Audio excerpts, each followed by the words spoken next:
Om Shanti.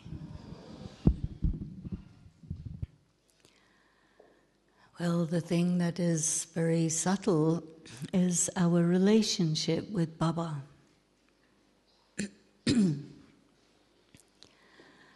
And when you have a relationship with someone, there's usually a problem of expectations. Is that right? And then the relationship goes bad because of the unfulfilled expectations, or maybe the expectations are too high. So I feel one of our problems is that we anthropomorphize God. That's a very new word for you, I'm sure, but it's a really good word. Anthropomorphization of God. It means that you make God into a human being. And so, we know that Baba is someone, and we know that Baba is a soul, but he's not a human soul. Shiv Baba. Brahma Baba is a human soul, and he did fulfill Shiv Baba's expectations. And I think the key for us to understand about fulfilling Baba's hopes is to see how Brahma Baba fulfilled Shiv Baba's hopes. And of course, when anybody gets married, they always have quarrels, right? So Shiv Baba and Brahma Baba used to have some small quarrels. But mostly they were quite harmonious with each other. But whatever Shiv Baba asked Brahma Baba to do was always far beyond impossible. But he's not a human soul. He's different. He is,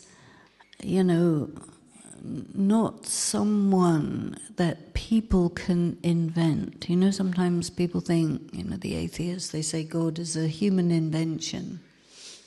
It's more like the other way around, humans are a godly invention. But not even that, He knows us. He loves us. And he says, you have each other, but I only have you. So there are certain little statements that he gives whereby you can really get how he feels about us human souls. And I'm a little bit insisting on Shiv Baba not being a human soul because he really is a non-human. He doesn't act like humans. He doesn't have the need to hide his feelings, or he doesn't get upset with people. The anthropomorphization of God means that people infer that God will get angry about this or upset about that, or he'll, boil you in oil and throw you into hell, and all the kinds of things that you hear about God which are inferred by people making God into a human. And he's really not. He doesn't have a body. He perceives us when he's looking through the eyes of Baba, Brahma Baba. Otherwise, he knows us with his mind. And he knows us independently of what we do.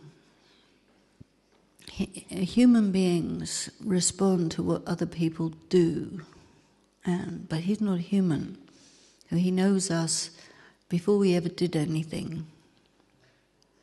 And he knows the whole process of our decline from the Golden Age all the way through to the Iron Age. And he has taught us about the Confluence Age. So I think one of his hopes is that we should keep ourselves in the Confluence Age. And the Confluence Age is superimposed on the Iron Age. So whenever we're soul conscious, we're in the Confluence Age. And when we become body conscious, then we drop down into the Iron Age. When we're in the Confluence Age, we're rising. And when we're in the Iron Age, we're declining. And so our pathway in the road of Gyan is very much of an up and down thing, because we are not able to remain soul conscious all the time. And as we go further and further in Gyan, our idea of what soul consciousness is going to change and get refined, and our sense of what's real and what's important also changes. There are many things that we import from the Iron Age. And I think one of Baba's hopes is that we will stop needing to do that. And we should really import things from himself. And import things or devise and develop things which are confluence aged. And all of these things become what we call Brahmin culture. Nobody really knows exactly what Brahmin culture is, but one day Baba introduced the idea and everybody said, "Oh, do we have Brahmin culture?" "Yes, we do." "What is it?" "Well, we don't really know, but we have it. And we're working on it." You know. I mean, one of the things that Baba wants us to do, which he always tells us, is to follow Srimat. And Srimat is in a way very simple, because it's just basically to consider yourself a soul and to remember Shiv Baba and spin the cycle and apply yourself to the different exams that come up, bearing in mind the three aspects of time, bearing in mind the philosophy of karma, so that we create enough fortune to last us for 5,000 years, living at a level which is, golden aged. We have 42 births in golden, silver and copper age, which is half of our births in 3/4 of time, and then 1/4 of time for the last half of our births. So he really wants us to see ourselves the way he sees us. And of course, he is the teacher. And he's looking at us in terms of who we were, who we are, who we're becoming. But he's also looking at the way in which we understand Gyan at the present, and the way in which we apply it, the way we think about it.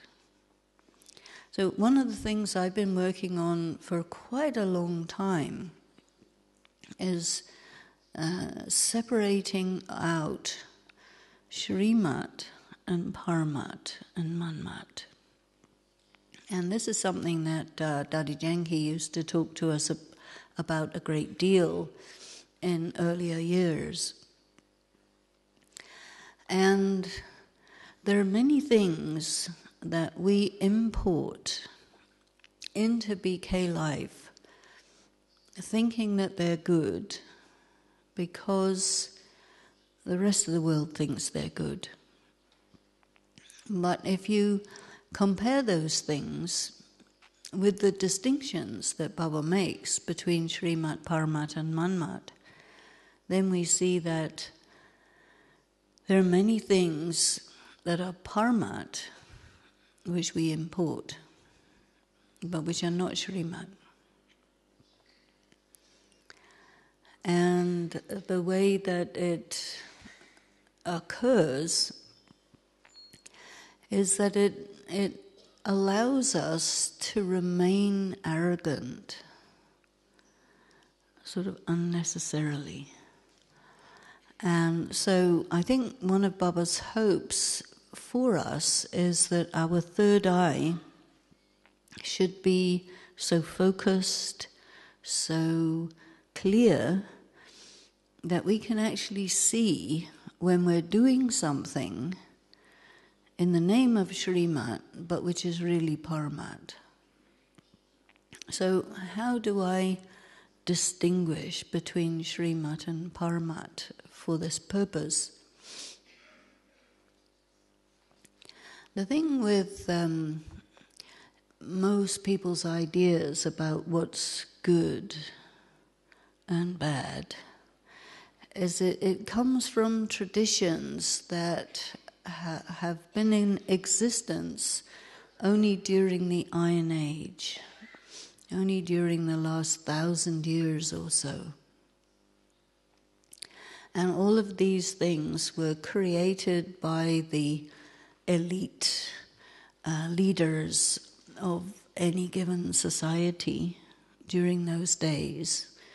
They became handed down as traditions. Very often they're called ancient traditions. And 1,000 years is quite ancient, but it's not ancient enough for us. Because for us, ancient means 5,000 years. And the people who created the ancient traditions 1,000 years ago, they were not even there 5,000 years ago. But we were there. And we know we were there because we're here now. I see. And we are the people who subscribe to this idea of the knowledge of drama and the identically repeating cycle. And sometimes Baba has said to us, you are the ancestors. And of course we have the beautiful picture of the ancestors of the yagya, the dadis and dadas, the original founding members. And these are the ones who formulated the traditions of the Brahmin world, along with Shiv Baba and Brahma Baba, in the context of the period of time before the Second World War, which was a very, very different mindset from what we have now. You probably, not many people in this room lived earlier than 1936, right? Anybody? No. You see. So the world has changed.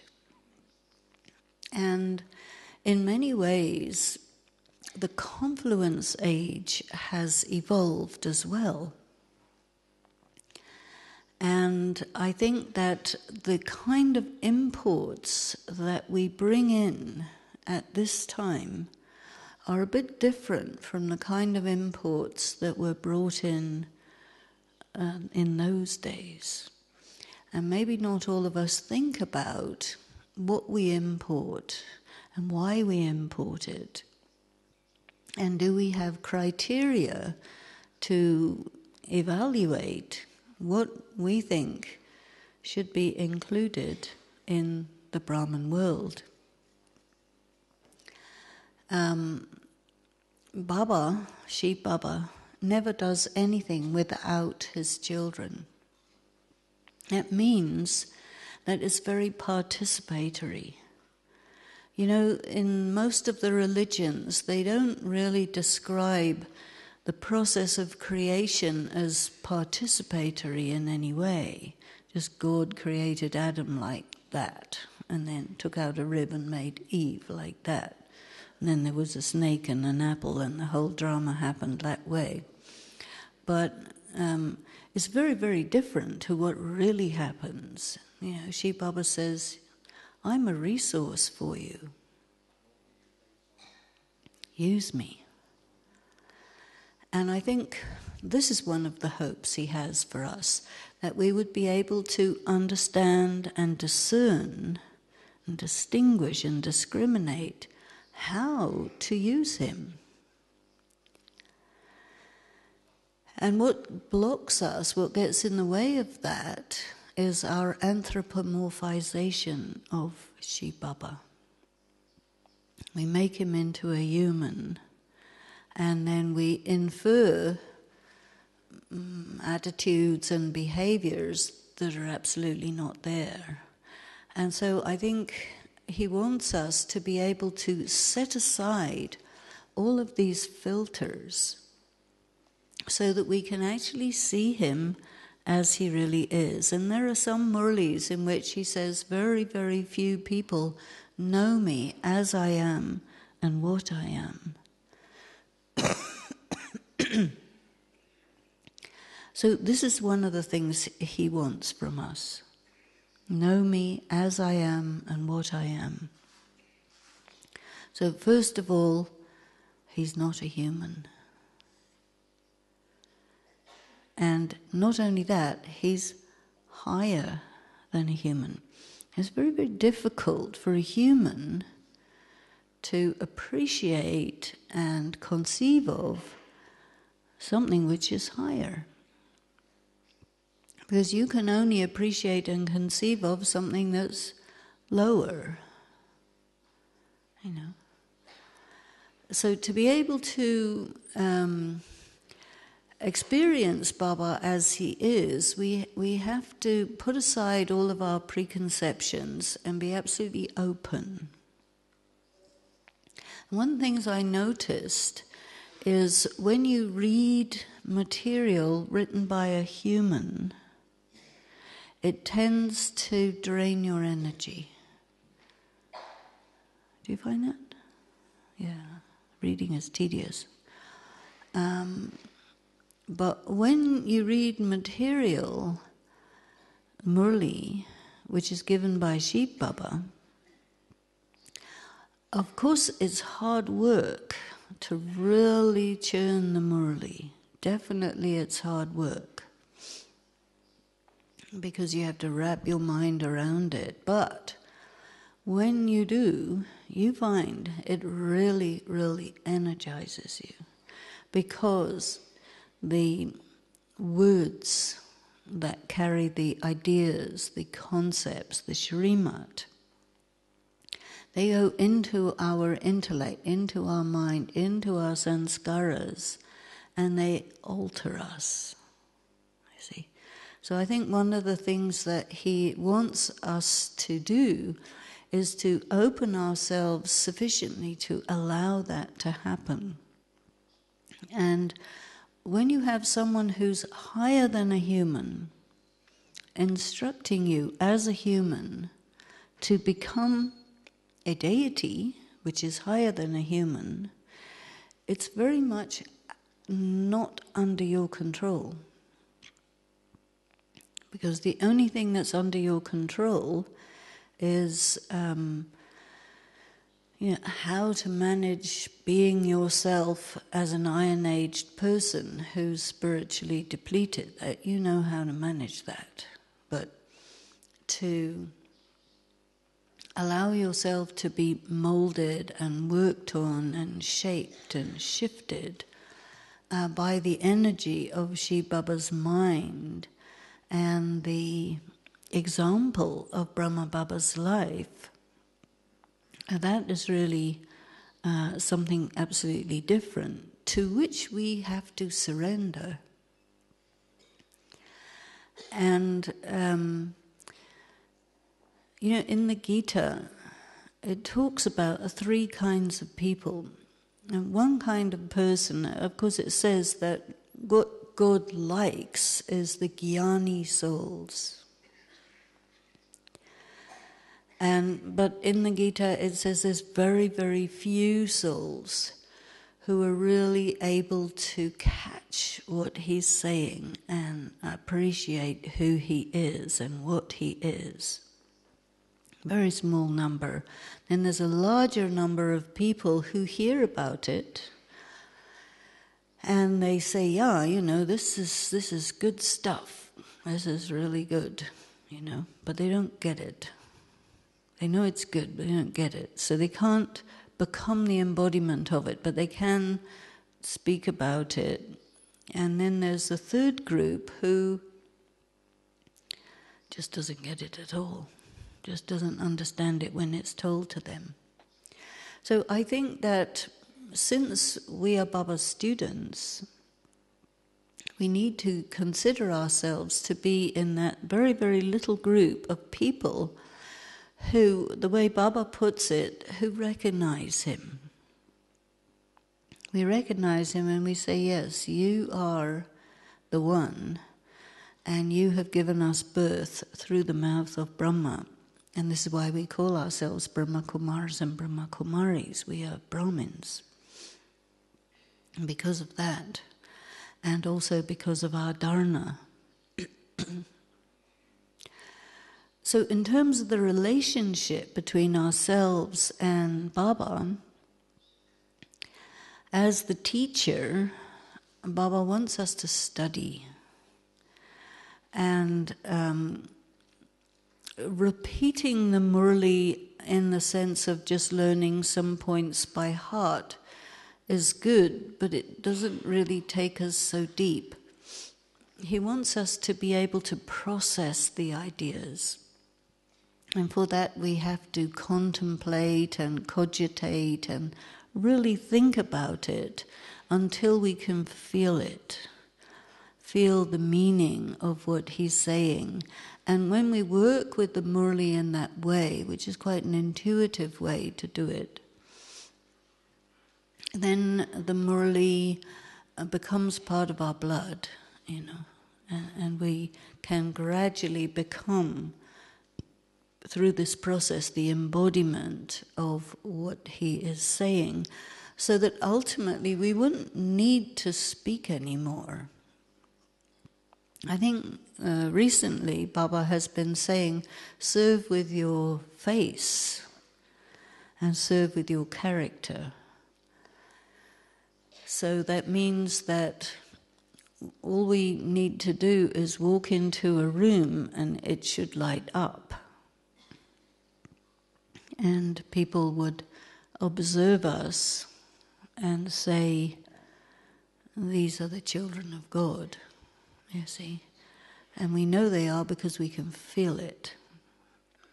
So I think that Baba does want us to go beyond words. And you know that in Bapdada's many Murlis of the last season, Baba was also really taking us beyond words to this sense, how extraordinary it is that he's the one and we are the ones who know the one, And that is totally extraordinary, but then we don't always feel it. We don't always have the intoxication of it, which means we have moved away from the confluence age and dropped down onto the iron age. And I think when we drop down onto the iron age, we may engage in our spiritual practice in a routine manner, where you don't really see much difference between doing this and doing the different rituals of the path of devotion. And the devotees are, by definition, spiritually body conscious. And we have to be spiritually soul conscious. I know in one place I went recently, I was telling people, well, you're a peaceful soul. You might be a disturbed peaceful soul right now, but you're still, fundamentally a peaceful soul. So we need to really work with the contrast and the paradox of the original stage, which Baba describes for us and which he asks us to practice. Practice that original stage, even though you are not at that point. But practice it, because that's how you reach that point. And Baba had also spoken in earlier years of the importance of doing this for a long period of time. So I think one of the things that he does expect us to do is the disciplines. Because Raj Yoga practice is a discipline. It's a discipline of the mind, it's a discipline of lifestyle, it's a discipline involving balancing of Gyan, Yoga, Dharana, Seva. It's a discipline of Tyaga, Tapasya, Seva, renunciation, intense meditation, and then service. It's a discipline of renouncing the fruits of action, which is a technical expression, meaning that, whatever it is you're doing, you're not doing it for the results. Even though the Brahmin culture is currently very interested in the results. People will say, how many centers do you run? Or how many students have you got? Or how many people did you bring to Madhuban? Or how much property do you have? All of these things, which are really quite Lokik. And this is how the Lokik success is evaluated. So if we import that into our culture, then I think that we have forgotten what the teachings are all about, you see. And we're very fortunate that Dadi Janki continues to tell us things like, I never consider myself to be a Raj Yoga teacher. She says, I consider myself a Raj Yogi, and she takes the responsibility of what that implies. But she's very, very careful in her own life, and also she speaks about this, to never say I and my for these kinds of things, because all of that puts us back into the Iron Age. All of that takes us into the world of, what it means to be good in the Iron Age. But it's not what the Confluence Age is about. And so I think that Baba expects us to be aware of the contrast. And when we find ourselves in circumstances where people are looking at us and evaluating us under those criteria, we have to find a way to rapidly and immediately respond by providing the criteria that we use, which are not those criteria. You see, because our criteria are more like, are we fulfilling the implications of the meaning of being an instrument? You see. In Lokik, they don't talk about being an instrument. They talk about being a possessor, being, Dadi Prakashman, he used to say, it's people are into property, position and paisa.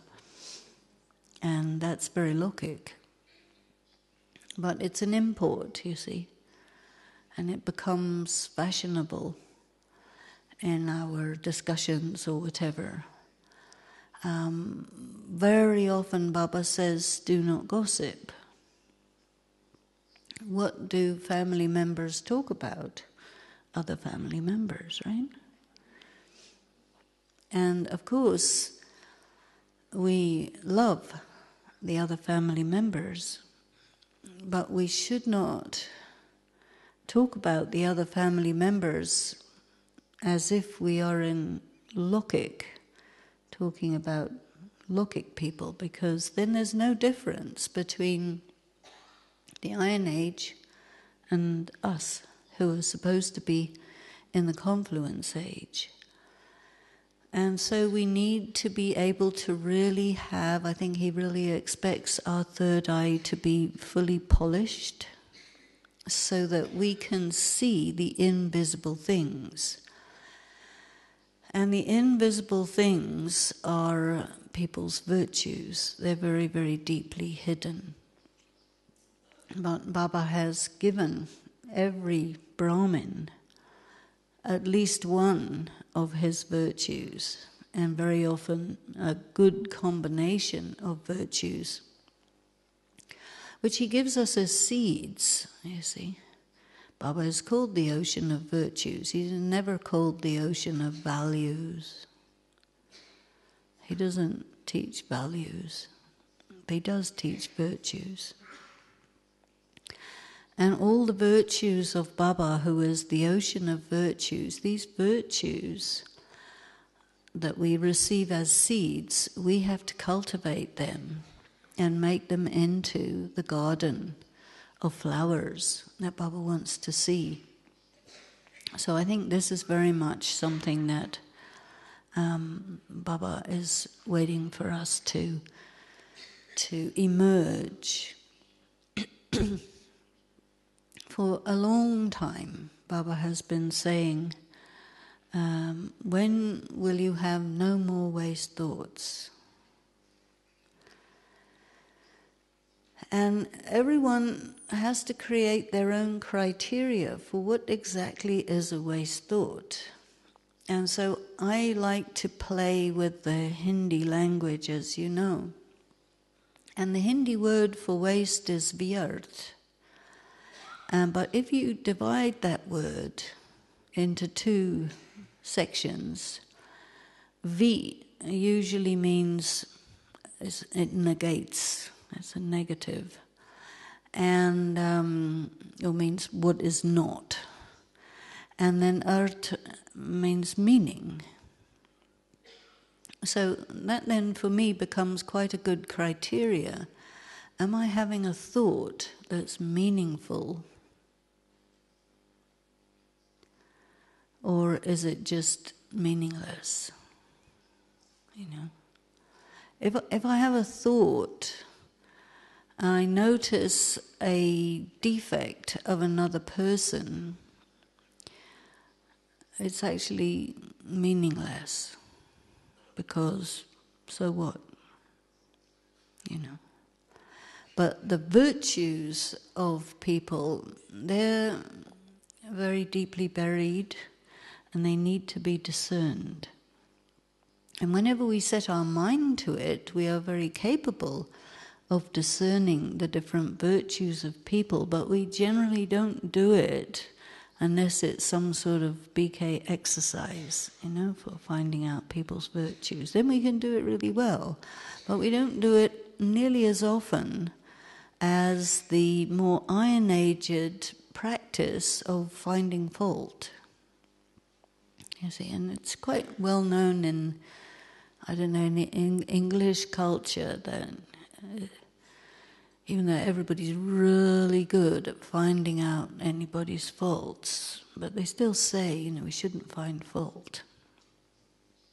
One interesting thing that I found about the mind, not the intellect, the mind doesn't know the difference between yes and no, or do it or don't do it. You see, a little example I give you. Think about a green apple. What do you do? What comes in your mind? Green apple, right? Instantly. Because the mind works by association. If I say to you, don't think about a green apple, you think about a green apple, right?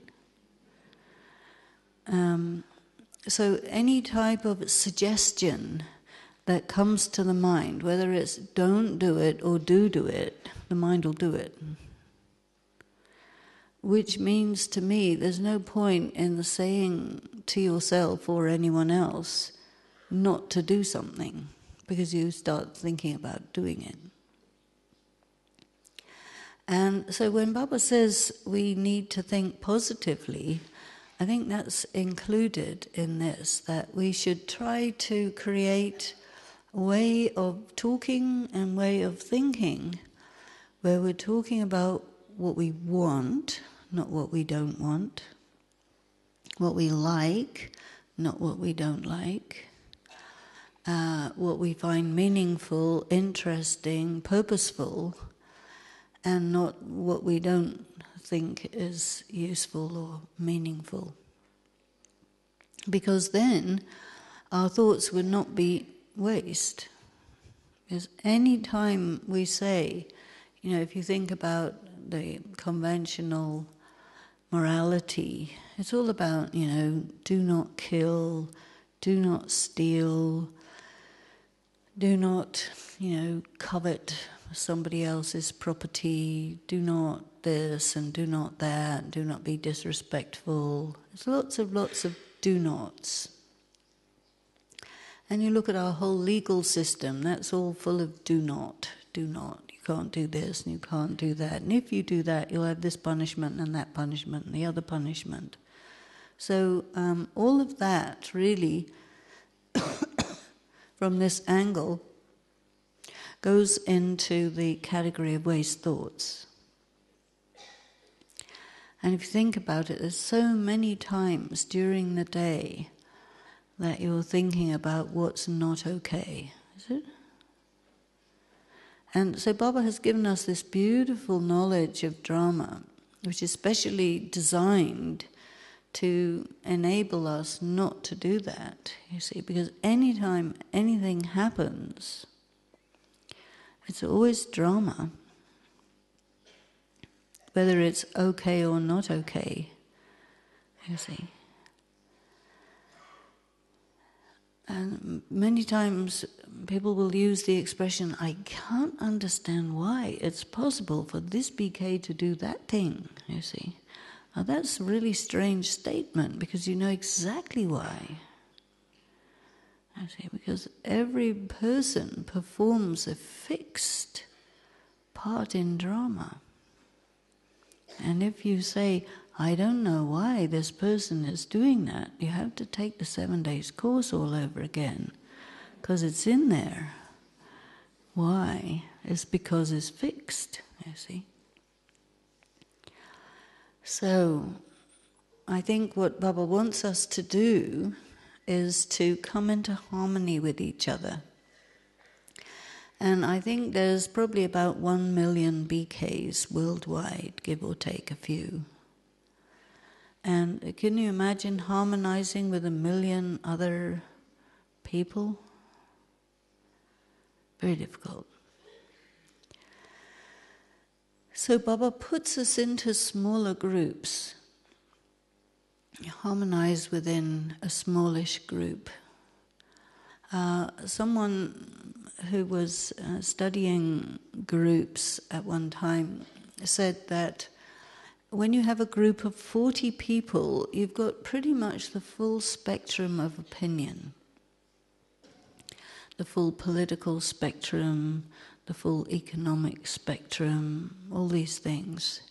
And very often centers will be more or less 40 people, or your Brahmins that you work with, can get up to 40 people. When you're having something with hundreds of thousands of people, you don't work with people individually, but 40 is an interesting number of people that you can really work with together and try to come in harmony with. And bearing in mind that you have the full spectrum in just 40 people, it becomes quite microcosmic. Because what Baba has asked us to do, what he hopes we will do, is make the world into paradise, you see. And sometimes we say, well, you're God, you make the world into paradise. He says, no, I just give you the instructions, but you do it. And I'm with you, but I don't do it for you, because then I would go to paradise, and it's not in my part in drama.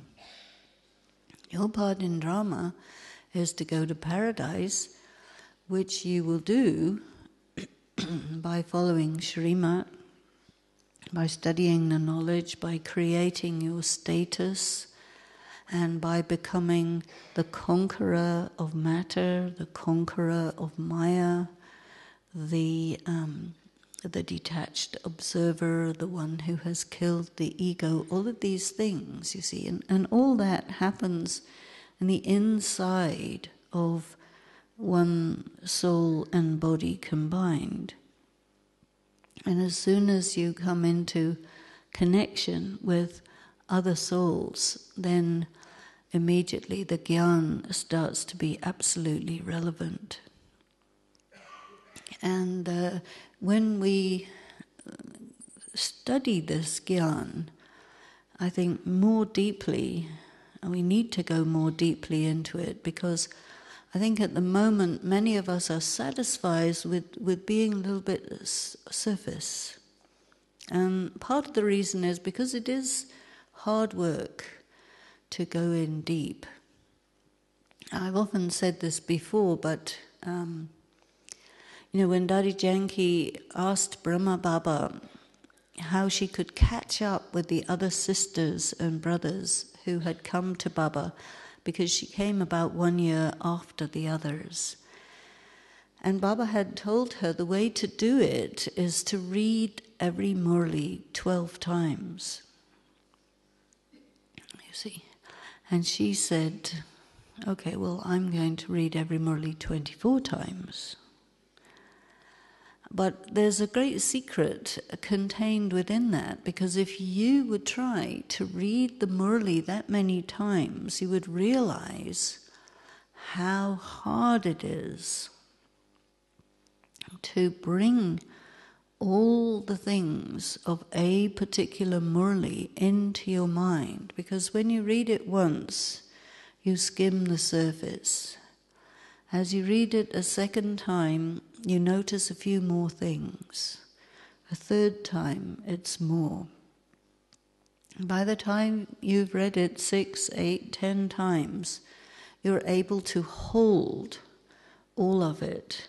But it really stretches the muscle of your intellect to have to do that, because your intellect is not used to holding this much information together at one time. But this is the way to deepen your appreciation of what this knowledge is. And also, it's only by doing that you get insights.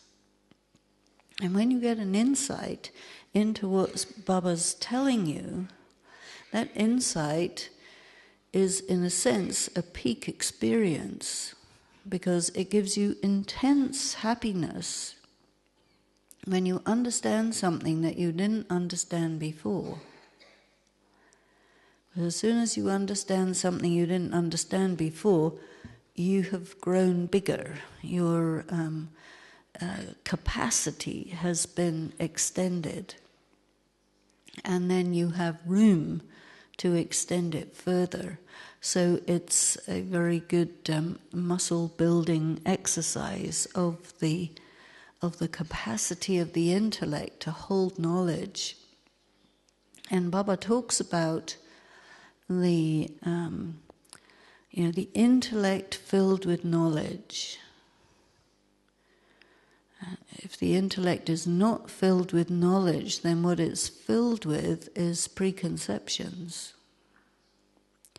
So another very good exercise to do is to really check the chart and see to what extent am I operating on the basis of preconceptions. And many people are operating on that basis to a very large extent. And it's only when you start checking it and maybe even discussing it with other people who may have different preconceptions that you start to realize how many preconceptions you have. But Gyan means no preconceptions at all. You have conceptions, but not preconceptions. Preconception is that you assume that something is what it's not. And you never bother to find out what it really is. That's preconception. So sometimes Baba uses this word anuman as assumptions about people. People will say, sometimes you'll say, okay, anybody who works hard, the only reason they do it because they want my position. That may not be the reason. There may be many other reasons. But if you think that it's like that, that's a preconception. And then you act on the basis of preconceptions, your karma will be false. And your experience of personal progress will be very slow. You will feel that you're just not getting anywhere. And that's simply on the basis of operating from preconceptions rather than really seeing what something is, Or sometimes I will say, if you really want to know what I think, you could ask me and I will tell you. I see. Another preconception, I know what you're thinking. You don't? You have no clue. You see? But it's a habit. It's not a good habit. It stops us from going into the depth of Gyan. It stops us from harmonizing with each other. It stops us from being able to appreciate who Baba is, because he's not a human. So for us to be able to interact with someone who is much higher form of intelligence than us, it is out of our range. But Baba comes to us and makes it possible for it to come into our range, provided we do what he asks us to do. And all of these things are mental activities. So nowadays that Baba is talking to us more and more about service through the mind, and that he has reminded us that all of the subtle regions operates on the basis of the mind, and on the basis of pure thought. So I think the most important dharana and exercise and practice that we need to do is to really be very conscious. What am I thinking? How am I thinking? Why am I thinking like that? Am I thinking in the way that Baba is thinking, not the way I assume Baba probably ought to be thinking, so that it ends up being the same as the way I'm thinking? No, that doesn't work. We really have to bring ourselves up to his level, which we can do by absorbing the Murli and going deep into the Murli, you see. One of the things that we're very aware of is that for most of the period of the yajna, we are surrounded by seniors who will give us drishti and create the atmosphere and the vibration and actually transfer spiritual energy to us. And this is what happens when somebody is young in life or young in a spiritual practice. But as we grow more mature, then we find that we need to be self-sustaining. And in order to be self-sustaining and keep ourselves very much close to Baba and in connection and relationship with Baba, And we also need to have a feel for our responsibility for our peer group, right? Peer group is a people, what Baba says, those who are like yourself. You know, people who've been in Gyan the same amount of time as you, or who are similarly mature in Gyan, or who are having, excuse me, similar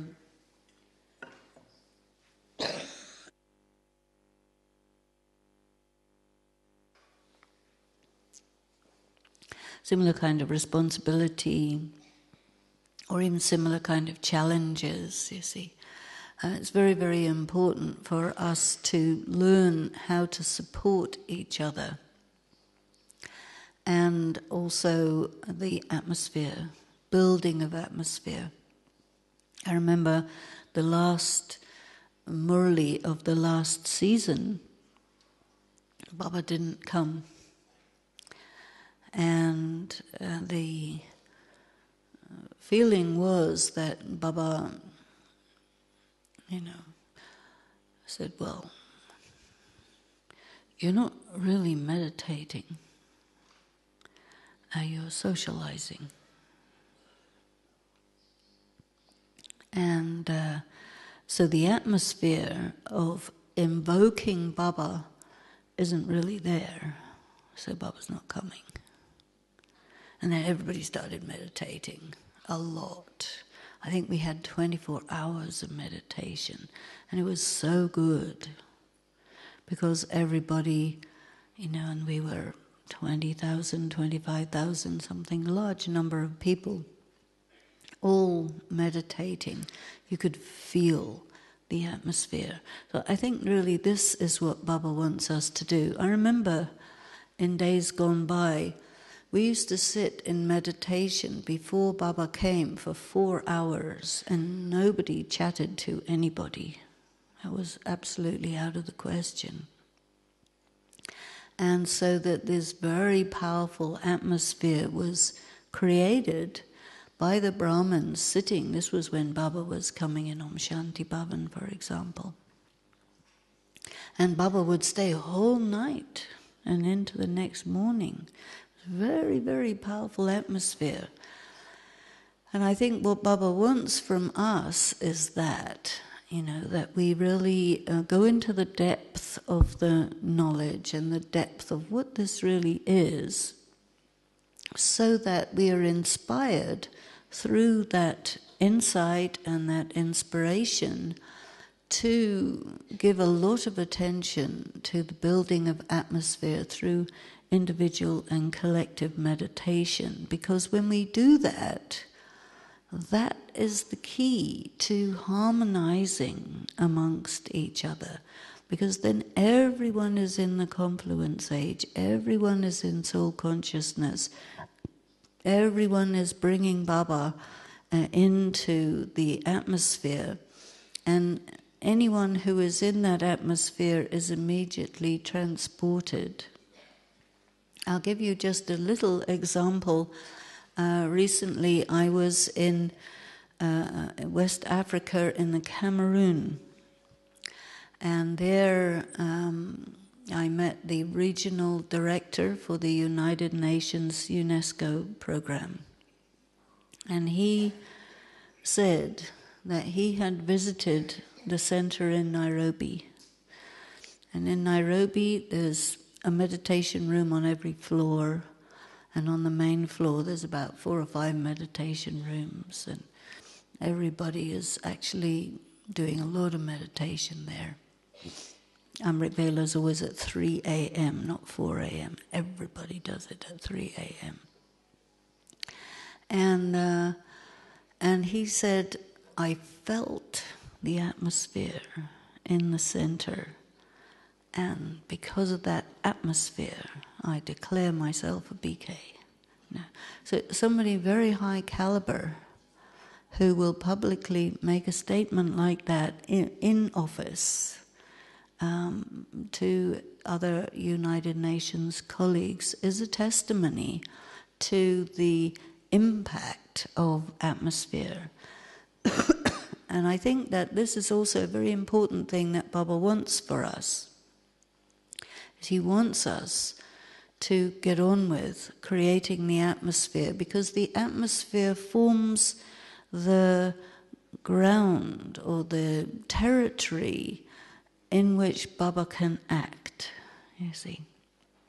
Because we're all tuned to him, and then if he wants to get something done, he just has to put out a thought, and it'll be amplified by all of us. It'll go into the atmosphere, and it will become a reality. And this is how I think he wants us to help him, by really being real and true ourselves, and also by being good conduits and atmosphere creators, so that he can get his work done quickly.